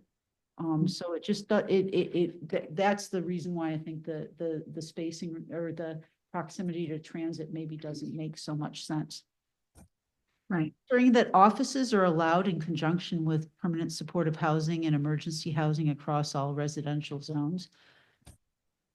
I think that's a really good point. I would consider the offices for like Guardian Angels as an example to be accessory to the unit, to the function. But having said that, it would be way better to be explicit in the code about that. Yeah, and if Ohana ever came here, we'd have to allow that too. Yeah, absolutely. Are we in trouble if we just eliminate across all residential zones? Yeah, I think that that's just tie it to permanent supportive housing, period.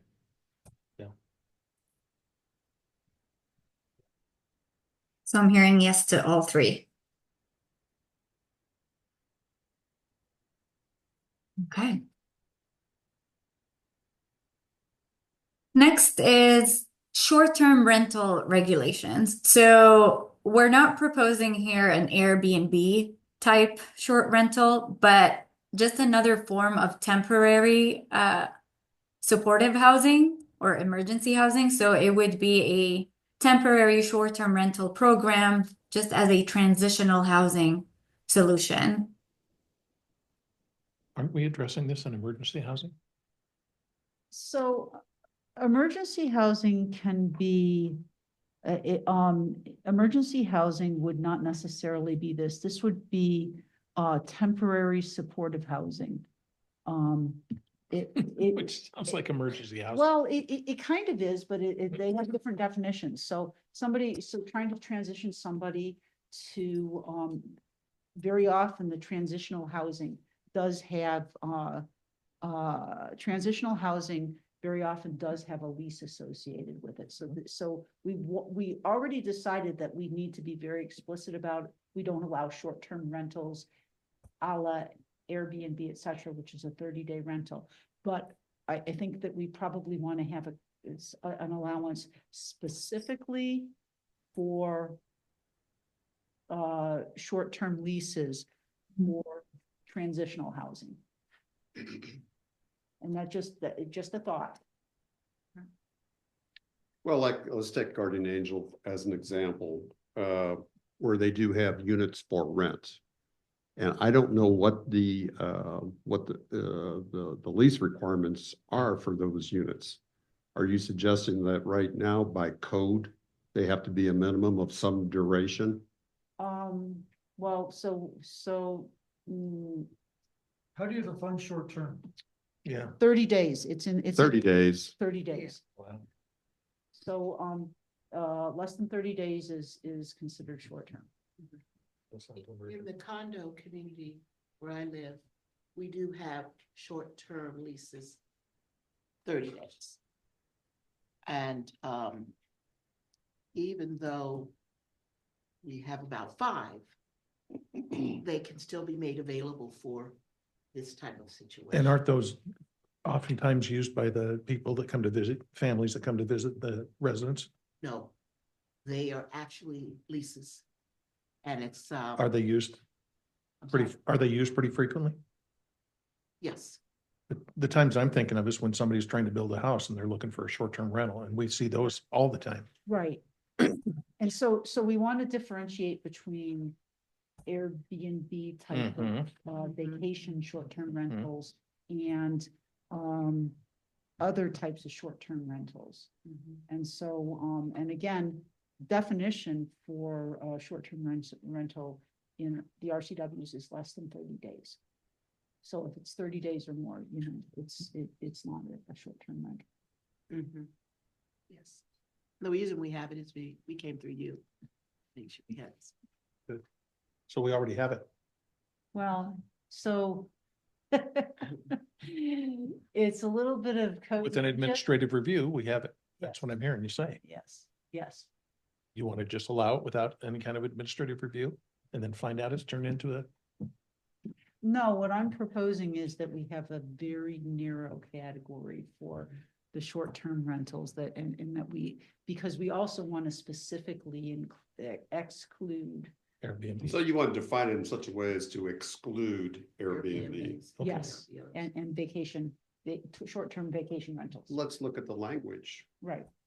and then we can make a decision. I wanted to bring this up. This is one that I wanted to bring to your attention because in making explicit the prohibition against short-term vacation rentals, I wanted to also make certain that we didn't preclude other types of short-term Right. rentals that make sense. Yeah. So yeah, so Yeah. Okay. But I just wanted to raise this question because it had occurred to me that it could become an obstacle. Right, and then what we're providing here, because this is part of the comprehensive plan housing element, this will be written as a policy, but not as a code. Not as code language just yet, but we'll propose it as policy. We'll put all the caveats that we're discussing here to ensure that the message is clear in the document that we go with. Policy is more flexible too. Okay. 2 more slides. Or actually, this is the last one. So a couple other items that didn't fall neatly into any of the specific category strategies that are identified in the documents and the commerce documents, but we did talk about them as barriers to affordability right now, is, for example, the requirement for balconies that have to be a minimum of 35 feet per each unit. So just removing that requirement for the balconies, because right now for multi-unit apartment buildings, all ground floor units must have outdoor space that is 35 square feet or larger, and 75% of the upper floor units must have that. So that's the first point that we're saying, to remove that from the code. The second one is not something that's currently discussed in the code, but just to introduce it, is talking about the development standards for adaptive reuse. So if you end up having buildings in certain districts that used to be office uses or anything else that you want to convert into residential, that you provide some relaxed requirements for those because they weren't built for that intentionally. So they wouldn't need to go through the hurdles to comply with the requirements that are in place for residential buildings. So just putting some notes about those buildings not having to comply with a certain level of requirements. And there's some model ordinances related to this. Because other jurisdictions of higher populations are required to implement this. One of the things, and so I would give a context to you, something that could potentially happen in the Meadowood Technology Campus as an example, where they've got a lot of vacancies and whatnot. I will say a couple things. So some of the standards relate to the fact that you have to, if we were a larger city, we would have to increase the density that was allowed in this zone. Well, we do allow multifamily in the mixed use zones, and commercials. There's no density limits, so there's no commercial doesn't allow it. Mixed use does allow it, but there's no density limits. There's some things about related to parking and not requiring any more parking than is already available for the use that was in the building. I think there's a lot more challenges. We also have some stuff related to building code that has to do with like requiring elevators and whatnot. But again, long story short, this is something that the legislature came out with. I know I'm really dating myself, but back in the 1980s, this was originally the concept for PUDs. Oh, we can take an old schoolhouse and we can turn it into senior housing because the classrooms were about the right size for that. It turned out to be outrageously expensive, outrageously inefficient, and just was not, it's more costly to retrofit a building than it is to try and build from ground up. And so that was, in fact, I actually was involved in a couple of those failed projects, so I remember them. Cheaper to tear it down and build it again, huh? Basically. Very often, yeah. Yeah. Well, let's talk about the first one, the requirement. So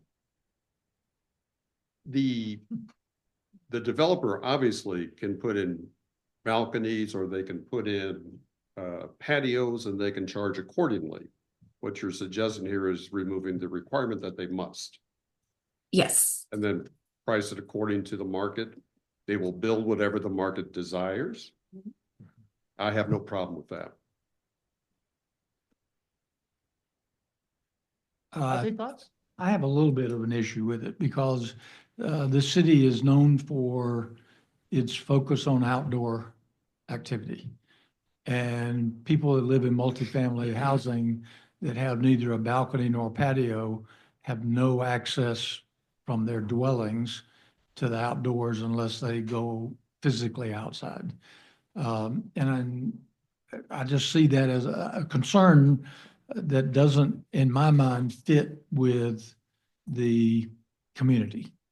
Well, let me respond to that, because the minimum size is pretty small anyway. It's basically 35 square feet. Go out there and smoke a cigarette. That's about all it's good for. Or open the window. I don't know. It's expensive. I guess there's a cost associated with having that requirement. And I don't know what that requirement really provides in terms of an outdoor experience. Other comments? Yeah, as a recovering developer, I would say I mean, for me, I'd rather have the requirement and deal with it as a cost issue in the development of the structure than not have to do it and then have to play the game with prospective buyers or renters on what they want or don't want. I think it speaks to better fenestration of the building and better design to have that requirement in place. I also think that it adds to the quality of life. Yeah. It's certainly You know, aesthetic. that's the bottom line. We have a beautiful area that we live in, and why not be able to enjoy it from the outside standpoint rather than standing outside your house? So I would object to removing that. Yeah, I understand the issue of it would be less expensive to build multifamily without doing that. No question. I mean, there's an expense with providing those open spaces. But I think there's a trade-off with what goes on for quality of life with, so people have a decent place to live that they can enjoy the outdoors if they just want to go out and sit in a chair, and smoke a cigarette. So Yeah. what's the current requirement is one balcony per how many units? 75%. 75% have to, okay. Yeah, it's for all the ground floor units must have them, and then 75% of the upper floor units. So the ground floor units have patios, upper units have balconies, 75%. right? That's because around here, this whole area is that way. Yeah, Mhm. like, Yeah. I feel. Troy, I haven't heard from you. Can I you think, give- honestly, I think on this one, it's such small potatoes. I get both sides of it, but if you remove the requirements, the developer's gonna decide if they want to build balconies or not. But Bill, what do you think? Huh, I thought you'd never ask. This is suggested as a cost-saving measure for construction, which is intended to reduce rental housing costs to the consumer. It's really a pretty small modification that could potentially impact the quality of life as it relates to outdoor living space, as has already been identified, in my opinion, in an already crowded footprint. There are so many other ways that I could offer, anybody in this room could offer to control building costs that have a real impact on the consumer. And that's the part of this whole discussion that's disappointing for me is we're completely missing the cost of housing driven by our state energy codes forced by legislative mandates and the state building code council, unelected state building code council, by the way, and how that impacts the cost. So I agree with Troy. This is peanuts compared to what we really should be talking about as it relates to cost for rental housing. Leave it as is. Agree. I can't help but I want to ask the question, and maybe there's not an answer. And I'm not trying to be a smarty pants here. Why do you think it is that we steer clear, or we don't want to shine a light on that piece of this puzzle as it relates to construction cost? Is that coming from somewhere that I'm not aware of? So I think it's a great point, and I think I feel like there's a lot of things that are in conflict between what we have to do on the climate side and what we have to do. And you're right, the energy code, it's not within our control, and it's not part of this particular requirement. We are required to adopt the building code. But it really has. There are conversations happening about that, but it's not within the realm of this undertaking. I think your point is, I can't help but recognize the truth that it is increasing the cost. The other thing is that, and one of the things why I think it makes some sense to look at smaller footprints like the tiny homes, et cetera, is because smaller home sizes also can reduce the energy cost and also can help with and so that's the other side of it. I understand what you're saying, Phil. But kind of like the whole list of orange. I need to interrupt just a minute. We're coming up on the 6 o'clock hour and we either have to extend the meeting. And I need a motion to extend it 15 minutes, please. Move to extend. Is there a second? Second. All in favor? Aye. Thank you. Thank you. Thank you. 15 minutes. Yeah, we're just about done here, but We but have to go the to- point that you raise, Phil, falls within the same category as all the orange changes that some of which we really feel don't work in a small city, some of which are just we really have problems with, but we don't have a choice about. So we're trying to focus our energy on, accept the things you cannot change right now, change the things you can right now. So, anyhow, but I appreciate the comment. It's a valid one, and it's one that I do agree that we've kind of got to get these two competing goals in balance. Thanks for the explanation. Appreciate it.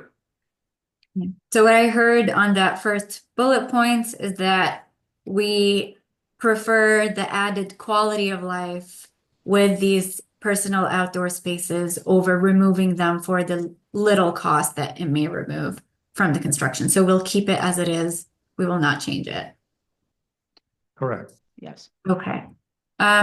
Adaptive reuse. Do we want to talk about any standards for the adaptive reuse that we want to adopt or language in the code that we want to introduce? Again, what we could do if you're interested in seeing more, I kind of covered it when we were going over all the various legislative changes.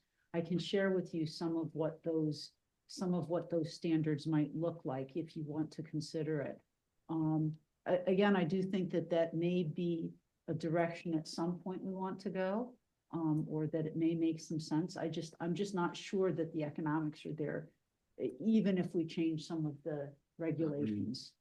Yeah, well, based on your experience and all of us in here, well, most of us in here remember the 80s well, and HUD was a abysmal failure.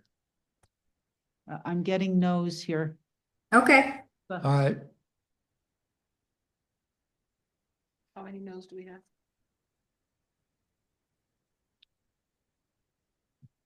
All for the same reason? The reason that reason that I'm focusing on this is there's so many of these type buildings in the Spokane region and Spokane Valley. And there's so many people on the street, and there are going to be many more based on what's happening in America right now. So if we have the opportunity to enhance our community by converting and converting in such a way where they may mirror condos, then I think we should take every opportunity. We don't have the building structures like I'm talking about that they have, but we have a couple things at play. We can, if we have the opportunity to, we can convert along the way. Or as I said, we're looking at detrimental things getting ready to happen. And that includes, I hate to say this here, that includes suicides. For the loss of jobs, the immediate loss of jobs, the unexpected loss of jobs. And now we're going to put thousands of people on the street who may not be there today, but they got there yesterday and they're coming.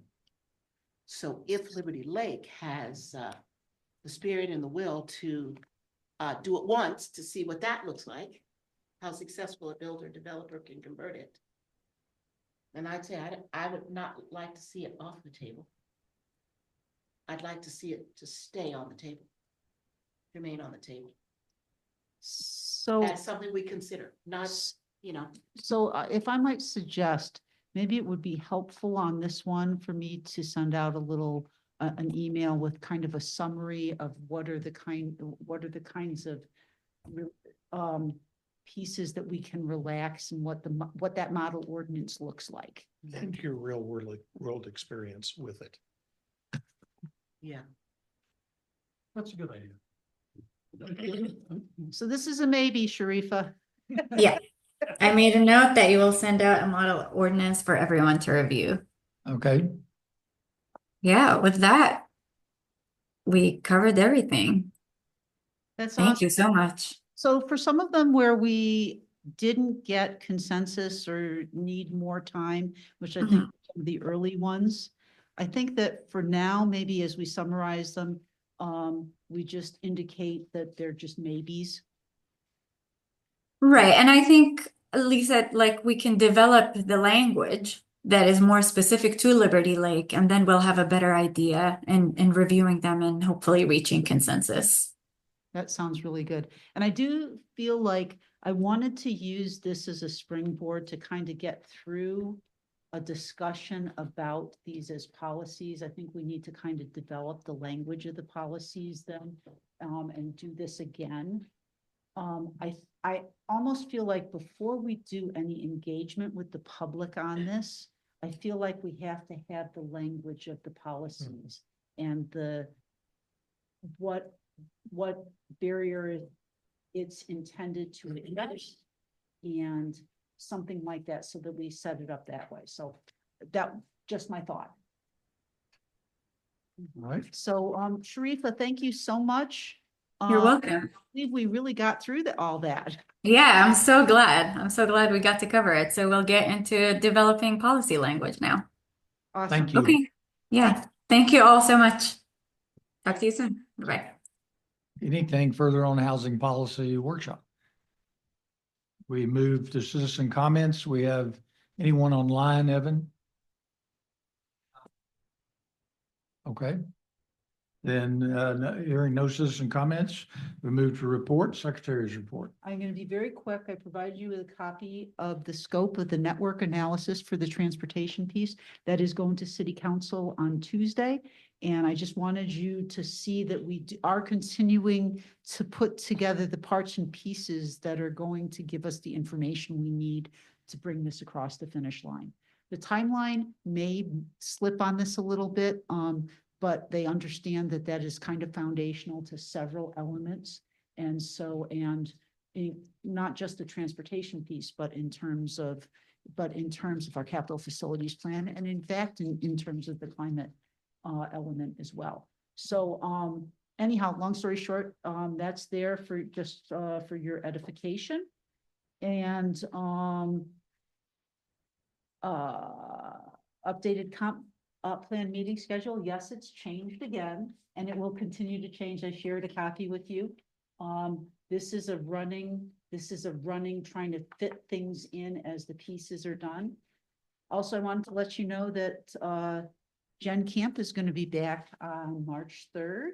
And so we're going to be having a kickoff meeting for with staff to try, and the consultant for the parks recreation and open space plan. So that's exciting. That piece is happening. It's going to pretty much be handled through the Parks and Arts Commission, but there are some, they will be coming back to you. We're also looking to engage community engagement on that one as well. We're going to be keeping them fairly busy. The last thing, so we have a meeting on March 12th. And Mark McAvoy is going to be presenting the economic development chapter. And Lance is going to be sharing with you where we're at with cultural and historic resources. And he's been working on a story map for the history of Liberty Lake, which is kind of cool. And so be able to share some of that with you. We are talking about from an engagement perspective. We met with the Community Engagement Commission this last week. And we are going to be developing surveys around story maps. We already have a story map on annexation. We're waiting until we had a scavenger hunt with the junior high. How did that go? I think it went pretty well. So it was part of the career fair. So we handed out a little online scavenger hunt. And we're raffling off VIP seats for the 4th of July fireworks. And when those are due on That's a March, special piece of grass. Now, come on. we're gonna cordon it off and we're gonna, I think that's and beautiful. we're gonna cordon off an area and, the Rotary is going to be, no, not the Rotary, the Kiwanis is going to be comping us some, vouchers for soda and popcorn. Not the beer garden. We're also, but following the close of that, we are gonna start, a survey, starting with the annexation story map, because it's very approachable, get some feedback from the community. Everybody who fills out one of these surveys is gonna be entered into a raffle for VIP seats at Symphony in the Park. And so we're gonna keep those going up. So we're gonna do that. We're gonna do that with once we do annexation, we're gonna do the historical story map. Then we're gonna probably proceed on to the climate story map, which is a little bit more intensive. And so we want to kind of get people used to kind of going through these before we get too heavy. And then we're hoping to do something, and I'm not sure yet until I see how this comes out. We'll talk some more, but we're thinking about doing either a survey or a story map related to housing to get people's feedback on these draft policies that we're going to be putting before you, and that you're going to be kind of giving thumbs up or thumbs down to. So that's kind of the thought process there. The last piece, if I could just remind everybody that Amy sent out a little survey related to urban design standards, and I'm going to ask y'all if you could get your yes, Joe's already done it, so. Where was it sent to? I didn't get it. I didn't get it. I would send it to anyone's personal email address and falls into your Liberty Lake address. Oh, shoot. I don't go into my Liberty Lake because You should, it doesn't because work. Okay. How we recommended that you guys set public correspondence that way, so that you, just for public record standpoint, so you don't have to touch your personal. Gotcha, okay.